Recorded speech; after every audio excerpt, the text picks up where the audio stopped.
This is Life with Psychic Suzanna on 1110 KFAB. Helping you find emotional, spiritual, and physical balance. What does your future hold? It's time to find out with Psychic Suzanna. This is Life with Psychic Suzanna on 1110 KFAB. Now, you can always find us at PsychicSuzanna.com, where you get a free question. You go to KFAB.com. You're going to be able to listen to all the shows that we've ever done and some of them and get to know what's coming up. When you join us with Life with Psychic Suzanna, you'll be able to also know who's going to be on air with us today. Life with Psychic Suzanna on Facebook. Right now, I've got to tell you, I'm pretty excited about the one we're having on the air today. He is a world-renowned conscious leader and a healer. His name is Richard Moss, and he has written a new book. The book is called Inside Out Healing. It is the exploration of the power of the presence in your life. Welcome to the show, Richard. Hi, Susanna. Thank you so much. Now, this is the first book I've had of yours in hand, but we've talked before. Tell me how this book, Inside Healing, is different from the other things you've done before. Oh, my goodness. Well, it builds on everything I've done before. As in anyone's lifetime career, I've been teaching about consciousness, teaching about how we take responsibility for our emotions and our feelings and start to heal the wounds we create with our minds. Mm-hmm. I've been teaching for 35 years all over the world, these days primarily in the U.S. and Europe. And what I did with this book was I really focused on the crucial aspect of how poorly we are able to handle threatening feelings and the naturalness of such kinds of feelings. And that if we don't have the ability to work with difficult feelings, we flee from life and we make very bad choices. And we tend to also make ourselves even more distressed because feeling by itself never hurts us, but the stories we tell about our feelings can be very destructive. When you say you've been in the consciousness field, how did you get into it? What brought you into this field? To be a consciousness healer and teacher? Well, I started out in terms of my professional career in medicine. And, of course, when you're in medicine, there is the science of medicine and the art of medicine. The science of medicine is ever-changing. Mm-hmm. And most of the things we learn are wrong, and then it takes us a certain number of times to figure out what's wrong, and then we make the changes and then we add new things, and many of those things are wrong. But the other side of all healing is not what comes through science, but what comes through our own deep connection to ourselves. You could say it comes through our minds, it comes through our hearts, it comes through our relationships, it comes through the way we live our lives. So I became very interested in that quite early on in my medical career. I was very interested in the power of love to heal. I was very interested in the power of listening to make a person feel safe. And we in our clinic, when I was still practicing medicine, we gave people foot massages and shoulder massages. People would come in with fevers, and without us having to even, before we'd even given them medication for fever, they already would have their fever come down or their pain decrease. And I remember one of my patients who was an acupuncturist coming in and saying to me, "Where did you learn to practice medicine with so much love?" Wow. So early on, I had some sort of instinctual feeling that the relationship with people was more important to me, or as important to me as the science of medicine. And then I had a series of kind of spontaneous awakening events in my late 20s and at the age of 30 that so radically changed my experience of myself and of my perception of the world. It was a full-blown awakening and an experience of the oneness of all things. And could you share one of those experiences with us? Well, one of the experiences that was, let's say, prefigured the change that was going to come inside of me was when I was treating one of my patients in the emergency room, a patient who had was very belligerent, was in a lot of pain, a big man, and he had punched the X-ray technician, and Ooh. so he was in restraints. There was an armed guard in the room with me, and I tried to talk to him, but he wasn't very much help. And I told him very gently I would examine him as cautiously as I would examine myself if I was in as much pain as he appeared to be. And I did examine him. I didn't learn too much. I decided I was going to keep him for observation and also to medicate him. And so the nurse came in with 2 syringes of medication to sedate him and relax him. And then we would observe him there, maybe hospitalize him, or certainly keep him for 6-8 hours, and if necessary, before either hospitalize him or eventually let him go. And as she handed me the syringes, or about a voice inside of my head just said, "You have nothing to share with this man except love."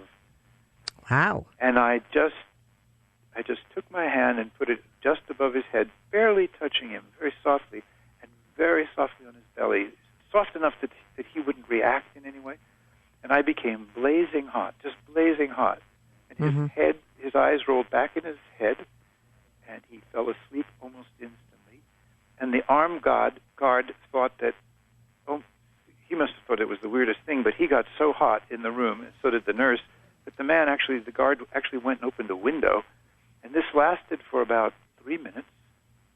Wow. And then I just stood there. And then the man was asleep for half an hour. When he woke up, he was completely symptom-free. We never did give him the medication, and he was discharged.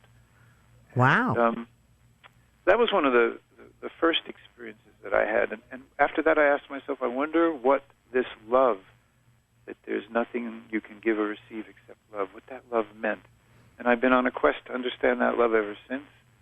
And on my 30th birthday, literally, just days before my 30th birthday, I had I've written about it in a book called The Black Butterfly, because a black butterfly, 2 butterflies were dancing in the air. One was kind of light-colored and the other was dark-colored. And then they landed on a branch and they were mating.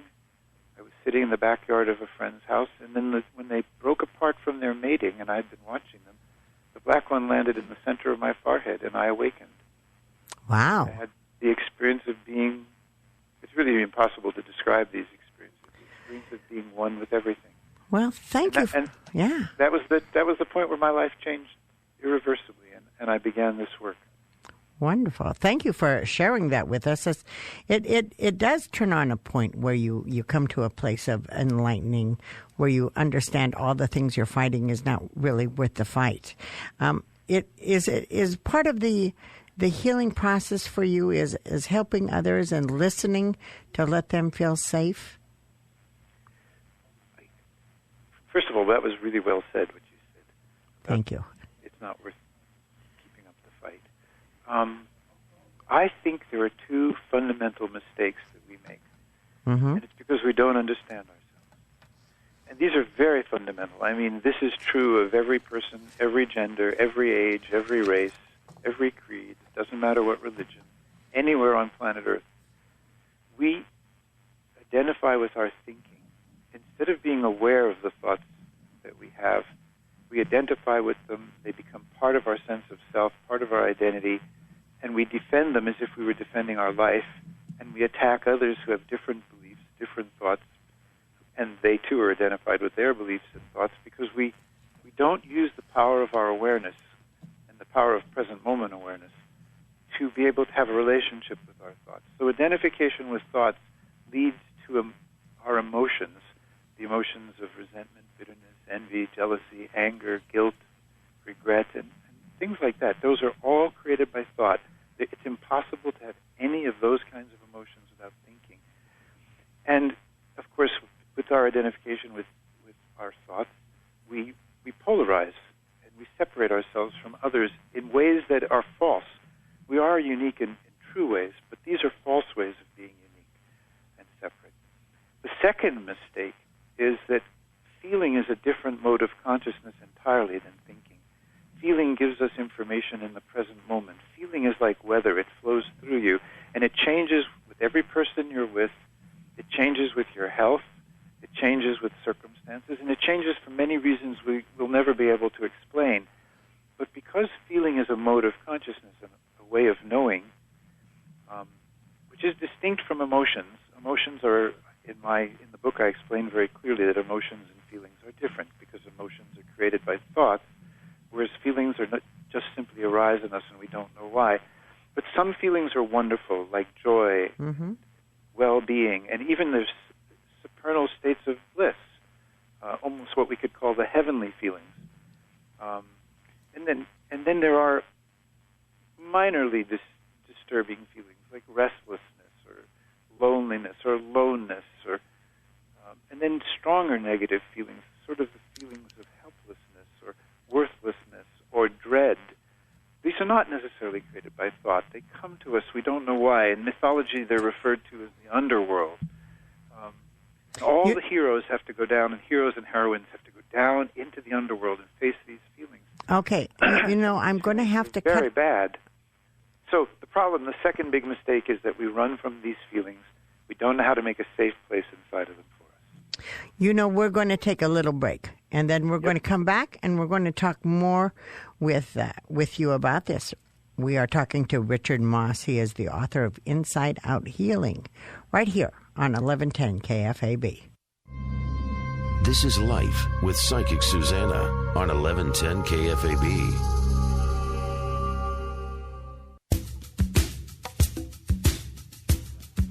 This is Life with Psychic Suzanna on 1110 KFAB. Now, you can always stay tuned here to find out what's happening in the world, because KFAB is the place to go.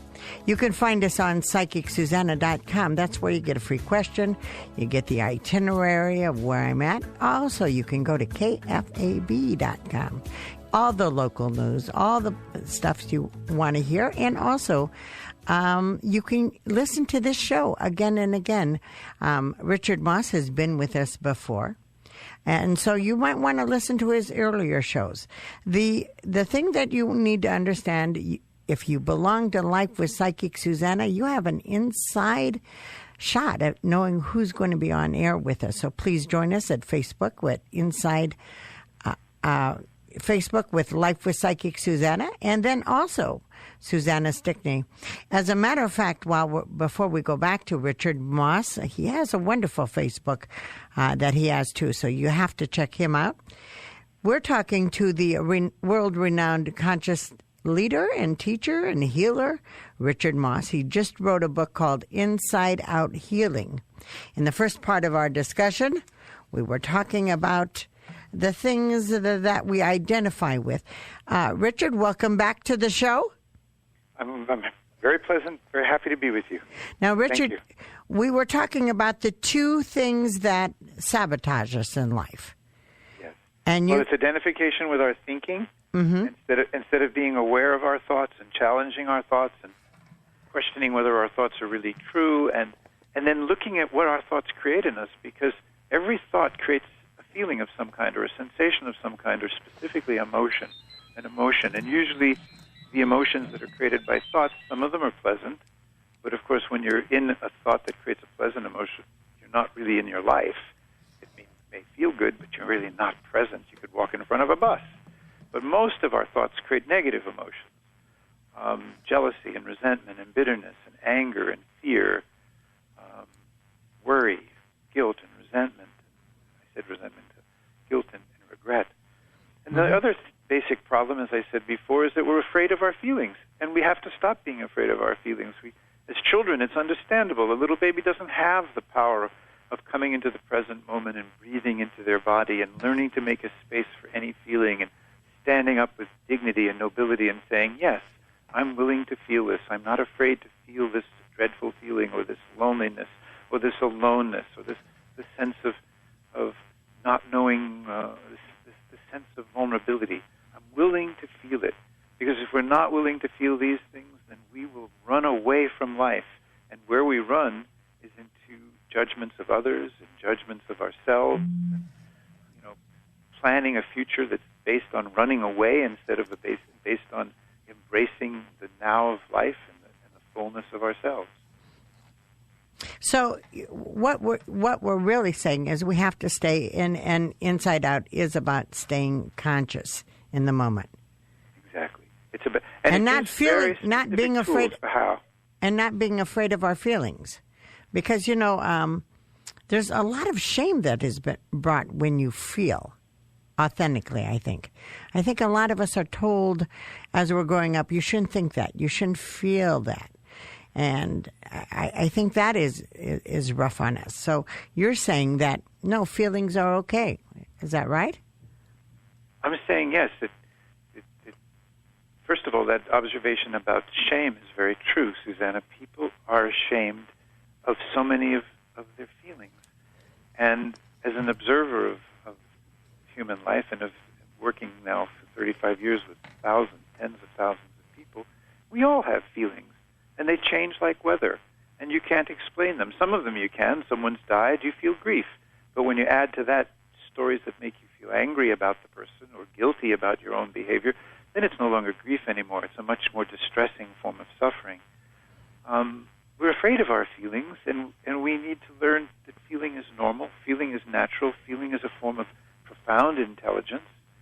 And there's no reason to be ashamed of our feelings, but we do have to learn and make ourselves strong enough to create a safe place for these feelings. And we do that with present moment awareness. We do that by learning to look at a feeling, welcome it, say, yes, I'm willing to feel it, disengage all the thoughts about it, even take away the name for the feeling. If you think it's a feeling of abandonment, look at it, take away the word abandonment, and really feel it. And then take away the word. That's very interesting, because when you name something, you negate it. You take away its power. But sometimes you give it power, but when you name it, you give it more power than it should have.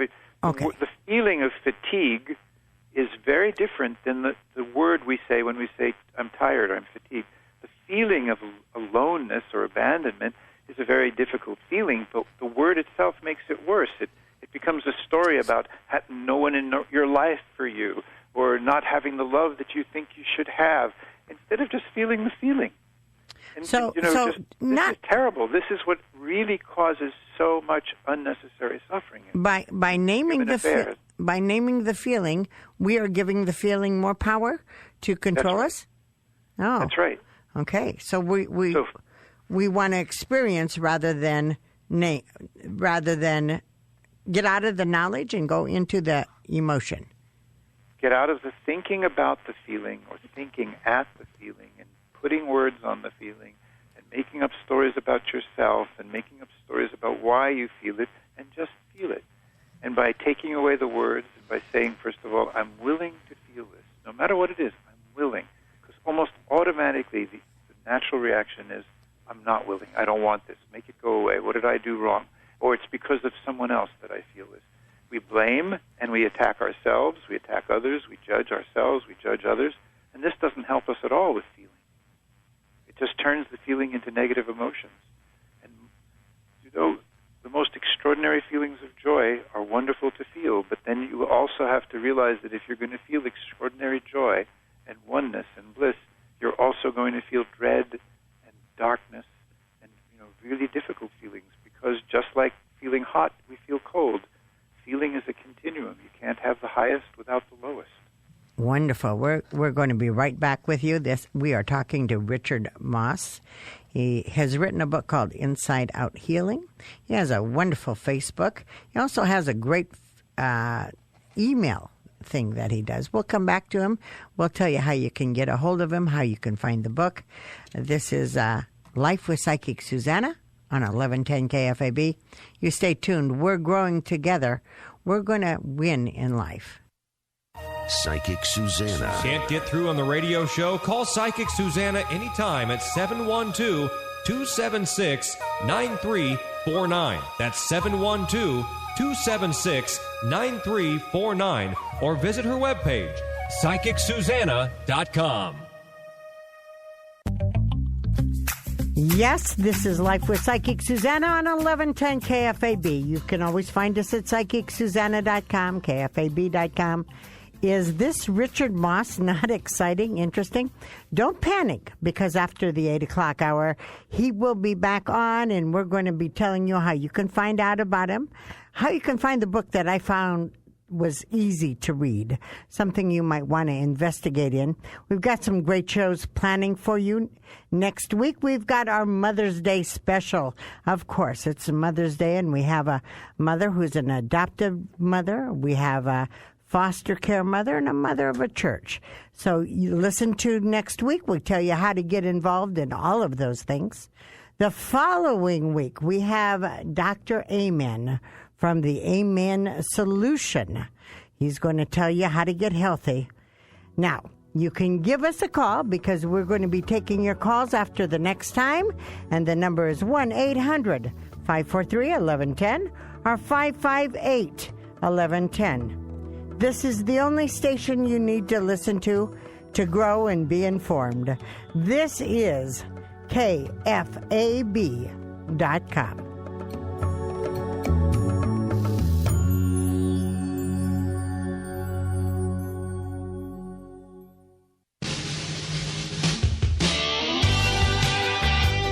This is Life with Psychic Suzanna on 1110 KFAB.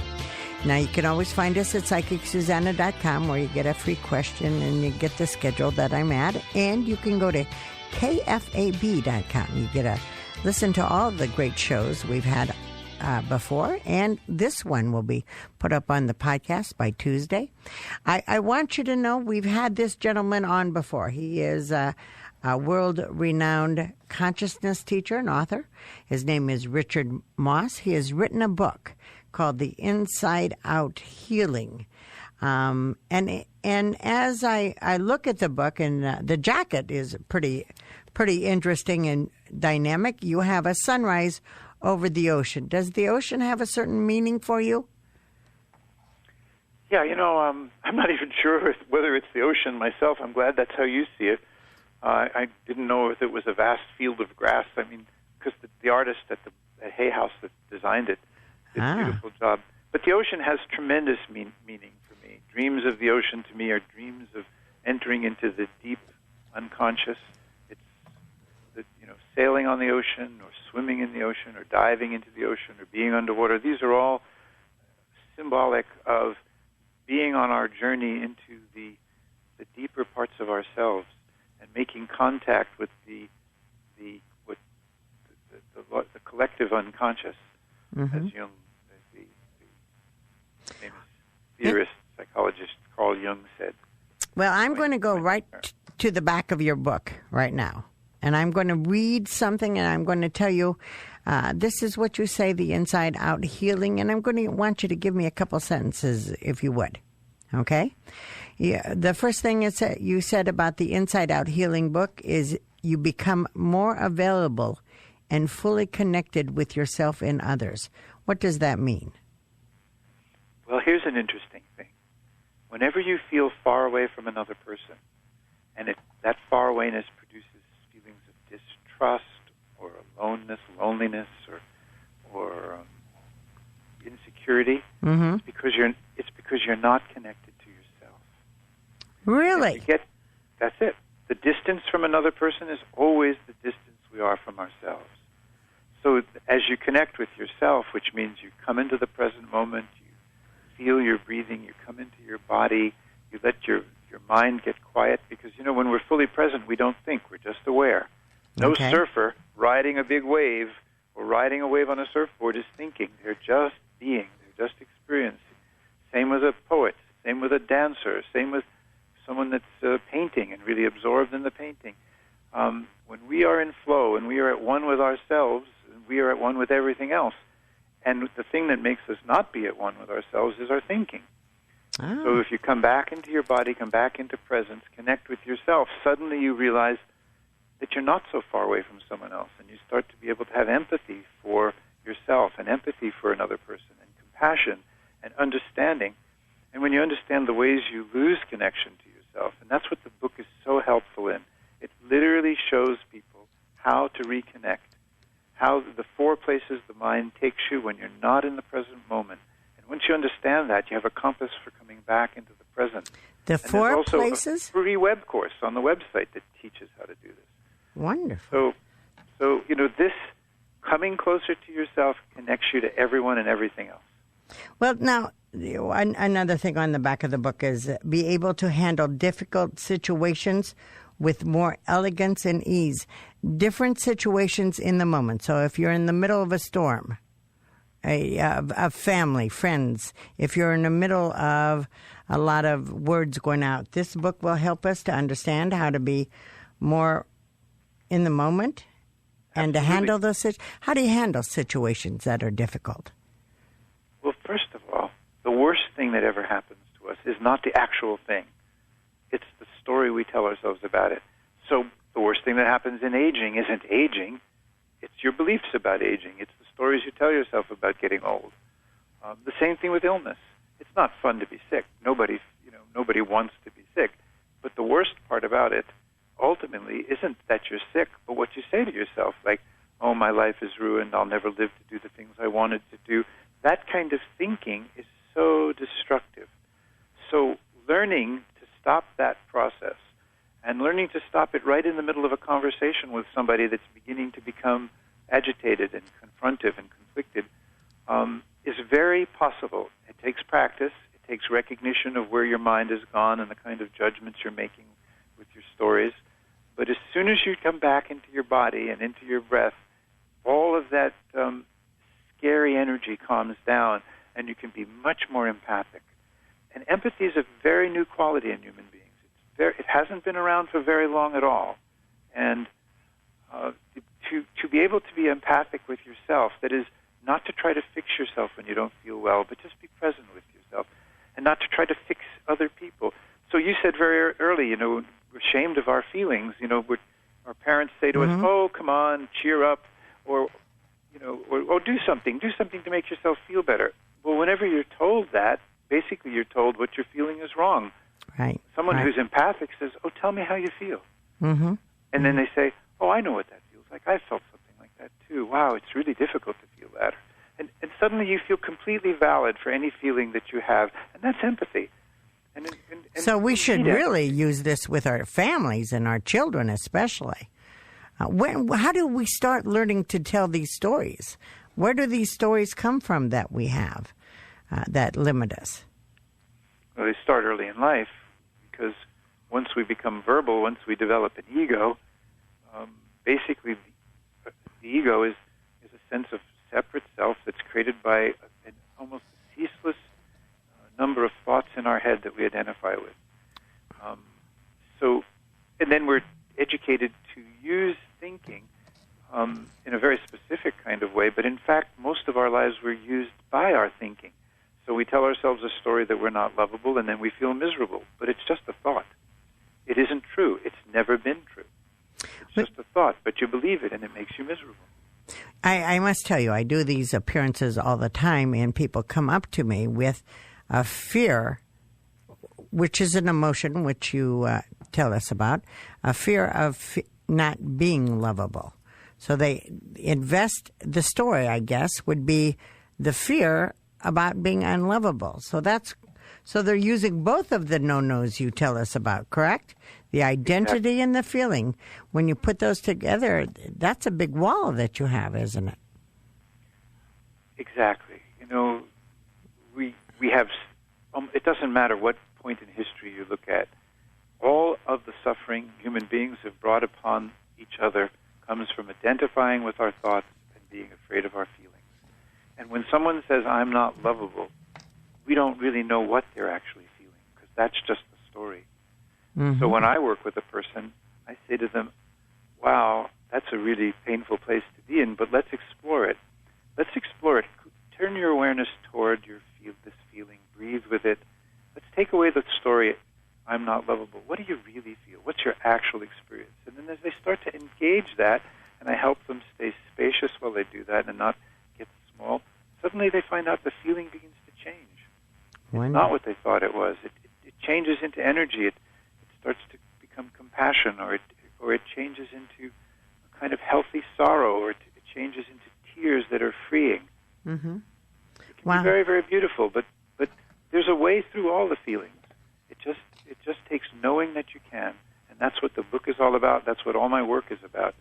How to awaken to our true self, which can make a space for all of our feelings and which gives us the power to change our thinking.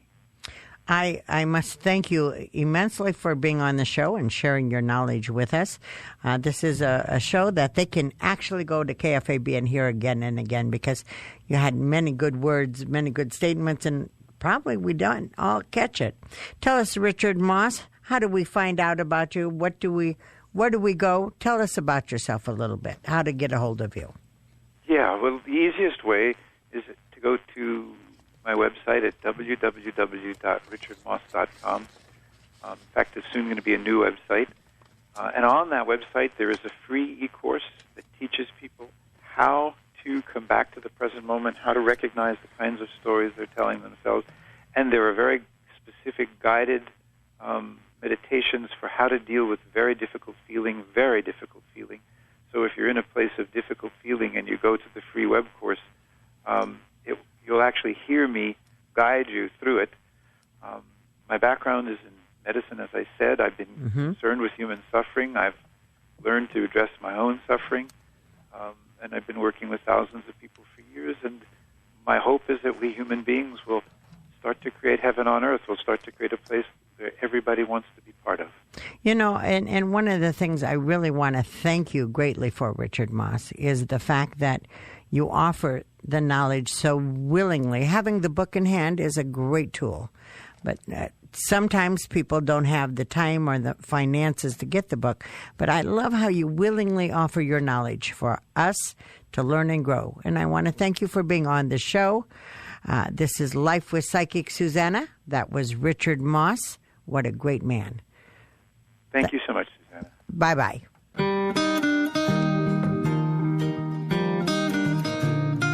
Yes, you are right where you need to be. This is the show that is going to help you grow. This is Life with Psychic Suzanna on 1110 KFAB. Now, you can always find us at PsychicSuzanna.com or KFAB.com. A list of all of our shows is up there. They're there for you to re-listen to. All of our shows has something that can help you, whether you hear it from an individual or some different individual. Sometimes we have to hear the same thing by 2 or 3 different people before we really understand it. So go back. Please listen to the shows that pertain to what you need to grow with. We have wonderful women who helped us to understand how to raise our children. We had someone to help us to understand how to handle our grief. We have just a show about everything. Also how to handle the alcoholics in our family. Go look at PsychicSuzanna.com or KFAB.com and you'll find it. Join us on Facebook, Life with Psychic Suzanna. On Facebook, or Susanna Stickney. Life with Psychic Suzanna, you'll get to know who's coming up in the following week. And we'll give you a headside inside. Also, you'll get an email address where you can write us and come right directly to the station through my phone, and we will talk to you, answer your questions about anything. When you can go through the email address I send you. That's at Life with Psychic Suzanna. Richard Moss gave us a lot of good information. I challenge you to go to his website and look at it. It's really wonderful. Dr. Amen, who's coming up, oh, my God, the knowledge that man has. But all of this is to help us learn, to grow, and to be better. Now, if you've gone to KFAB website, or if you've gone to Psychic Suzanna website, and if you haven't, by the way, why not? But if you have, you know that once a month we put out an affirmation and a thought for you to deal with. And today I'm going to ask Jim, what is certainly May's thought, Jim? Yeah, boy, you wiped me out when you said you challenged the listeners to go to Richard Moss's website. Yes. Challenge them. Well, it was good. He's good. He's a giving man. Oh, no doubt. Yeah. But the affirmation and the whole May thing? Yeah, let's hear what May is about. Okay, May. Have you written your obituary yet? So you haven't. Are you aware you don't get a notice when your time is up? Have you thought about what you want your children or your parents or your friends to say about you? We have no time guarantees of tomorrow, so it is vital that we live in the present. It is our gift from God, And let's be sure that we never part with anyone in anger. The affirmation for May: I live each day as if it were my last. Perfect. I like By the